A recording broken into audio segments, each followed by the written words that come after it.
Awal mula saya bisnis untuk lele dulu dimulai dari pembesaran pada tahun 2010.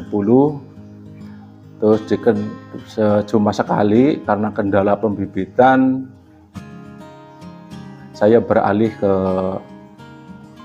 pemijahan. Tapi waktu itu saya mencari ilmu dulu dari berbagai tempat atau berbagai wilayah, diantaranya dari Banyumas, Purwokerto, sampai Banjarnegara. Dari situ saya mendapatkan ilmu pemijahan lele. Dicoba pertama kali tahun 2013. Percobaan pertama belum mendapatkan hasil. Percobaan kelima saya baru mendapatkan hasil. Waktu itu per ekor lele ya bibitan di ukuran 35 itu harganya Rp100. Setelah itu berkembang, pemijahannya mulai dari satu pasang indukan menjadi 2 ekor indukan untuk menghasilkan yang lebih banyak.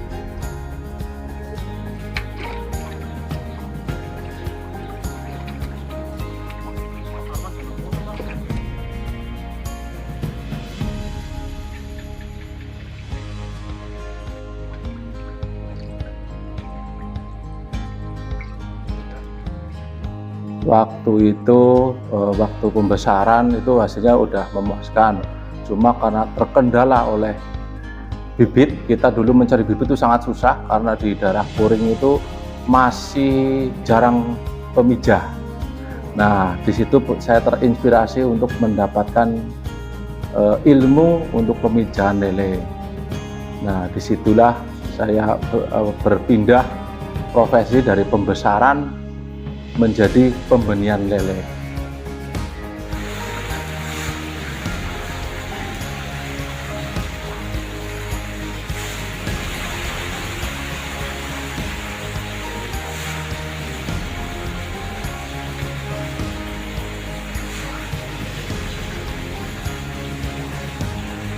Awal mula pemijahan dulu otodidak. Nah, tapi waktu otodidak itu ilmunya belum banyak, jadi saya mendapatkan banyak kendala, terutama dalam mendapatkan pakan utama. Suplai utama itu kan cacing. Saya dulu untuk mendapatkan cacing itu sangat susah.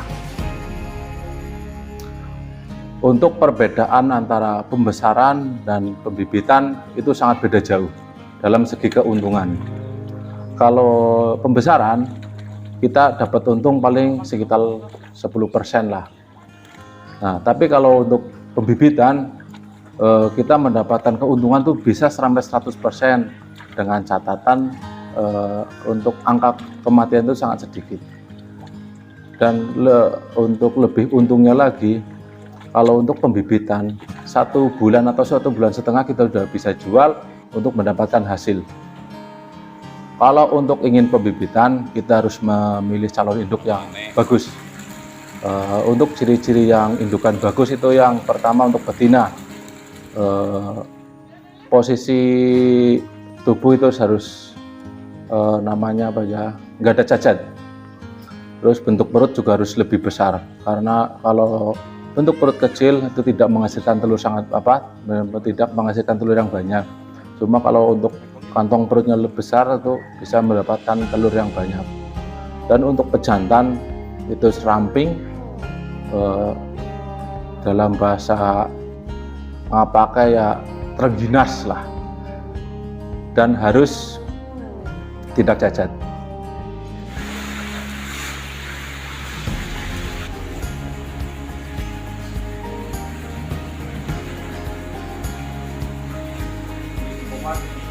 Kalau untuk satu indukan kita ngomong yang hasil yang standar aja ya, jangan hasil yang sangat banyak.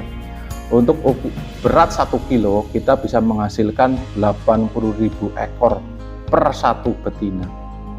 Tapi itu dengan catatan itu lagi, kalau dapat hasil yang memuaskan itu banyak faktornya. Untuk indukan juga harus dikasih makan yang berprotein tinggi, untuk pejantannya juga harus proteinnya tinggi untuk menghasilkan sangat banyak telur.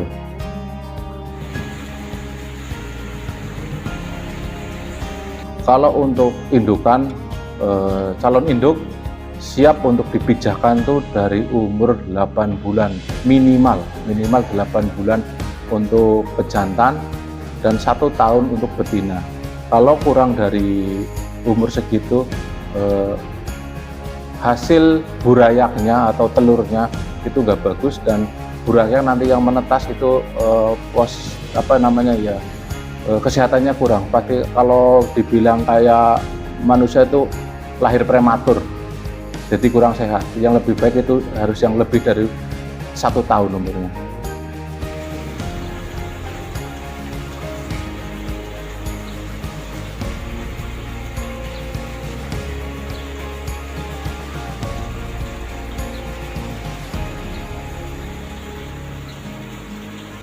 Kalau untuk perawatan induk itu ada perawatan khusus. Yang pertama itu pakan harus yang proteinnya tinggi, atau kalau enggak ya mencukupi lah. Terus kolam untuk indukan tuh harus full terkena sinar matahari. Kenapa harus full terkena sinar matahari? Bila kondisi air indukan itu kurang panas, itu untuk menghasilkan telur sang betina itu sangat lama. Jarak untuk dari sekarang ditelorin untuk bisa dipijari lagi kan untuk jangka waktu 3 bulan.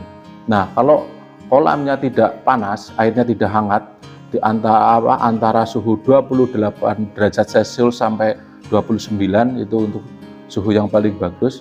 Ibaratnya kurang dari ukuran segitu, hasil telurnya pasti tidak bagus dan tidak banyak. Kalau untuk cara pemijahan itu awalnya kita harus memilih indukannya dulu. Yang pertama harus kita pilih betinanya dulu. Harus milih yang gonal. Artinya gonal itu ada tanda-tandanya, perutnya sudah besar. Terus jenis alat kelaminnya harus berwarna kemerah-merahan. Ada juga yang kemerah-merahan, ada yang seperti warna keungu-unguan. Itu berarti pasti udah gonal. Kalau untuk pejantan, warna sirip dan warna kelaminnya sudah kemerah-merahan. Kalau kita sudah menyiapkan indukan, baru kita menyiapkan kolam. Yang satu, kondisi kolam harus bersih tanpa ada lumut atau air yang keruh, harus airnya jernih dan baru. Kalau untuk pemijahan lain selain lele itu adalah gurame, dan inilah tempat-tempat untuk penetasan telur gurame.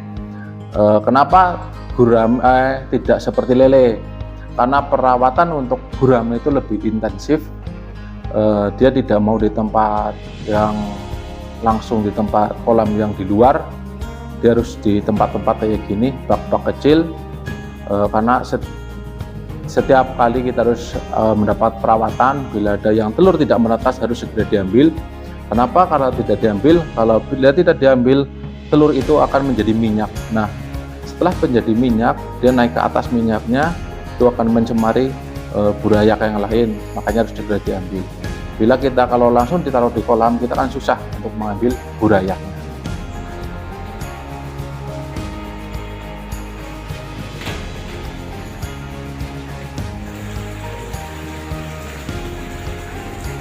Kalau dalam usaha lele, saya itu dulu pertama itu pribadi.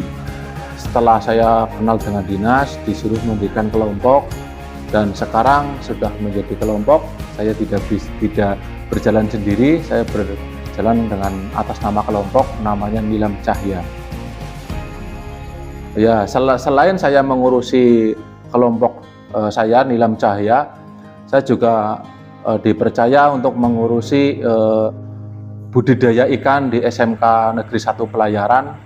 Karena sekarang lagi ada uji coba tahap pembesaran, saya dipercaya untuk mengurusi selama 1 periode ini, dan kelanjutannya karena sedang ada rencana untuk pembibitan, saya juga menghandle untuk SMK Negeri 1 Puring untuk melaksanakan pembibitan ikan lele dan gurame juga. Kalau harapan saya untuk ikan lele, ya semoga lele semakin lancar, semakin banyak peminatnya, karena hasil ikan lele juga bisa mencukupi keluarga. Apalagi kalau kita tekuni lebih tekun, karena hasilnya juga bisa membantu perekonomian keluarga juga.